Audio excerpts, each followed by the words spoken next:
हम गुड़िया झा समस्त मिथिलावासी के प्रणाम। आइ हम अपने लोकनिक समक्ष एकटा माँ भगवती के गीत लऽ कऽ उपस्थित भेलहुँ हँ, जिनका रचना केने छथि आदरणीय श्री नवनाथ झा जी। अपने सबसँ आग्रह जे गीत के एक बेर सुनी, जँ नीक लागत तऽ आशीर्वाद स्वरूप लाइक सब्सक्राइब शेयर करी।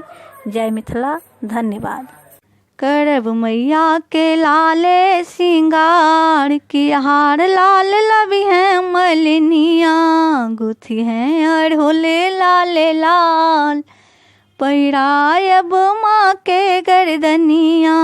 करब मैया के लाले सिंगार की हार लाल लबी है मलिनिया, गुथी है अढ़ोले लाले लाल पहिरायब माँ के गर्दनिया।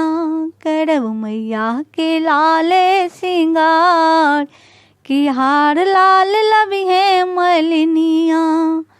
मैया के पैर में नेपुर पहिरे बने पटवा सा लाले रंग के साड़ी मंगेबै। मैया के पैर में नेपुर पहिरे बने पटवा सा लाले रंग के साड़ी मंगेबै।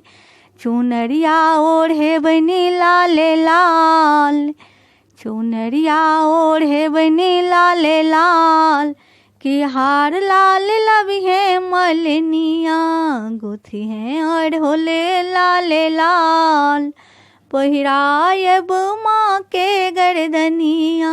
करब मैया के लाले सिंगार की हार लाल लबी है मलिनिया। रत्न जड़ित सिर मुकुट पहिरे बनी सोलहो सिंगार को मैया के सजे बनी। रत्न जड़ित सिर मुकुट पहिरे बनी सोलहो सिंगार का मैया के सजे बनी। हाथे औंठी और चूड़ी लाले लाल, हाथे औंठी और चूड़ी लाले लाल की हार लाल लबी है मलिनिया, गुथी है अढ़ोले लाले लाल पहिरायब माँ के गर्दनिया। करब मैया के लाले सिंगार की हार लाल लबी है मलिनिया।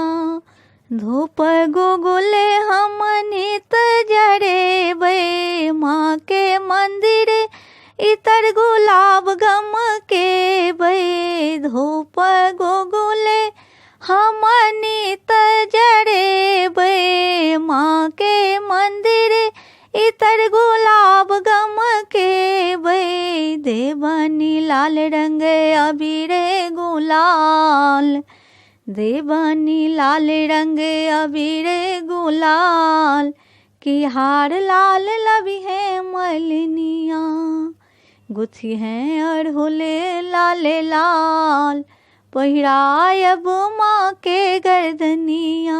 करब मैया के लाले सिंगार की हार लाल लबी है मलिनिया, गुथी है अढ़ोले लाले लाल पहिरायब माँ के गर्दनिया।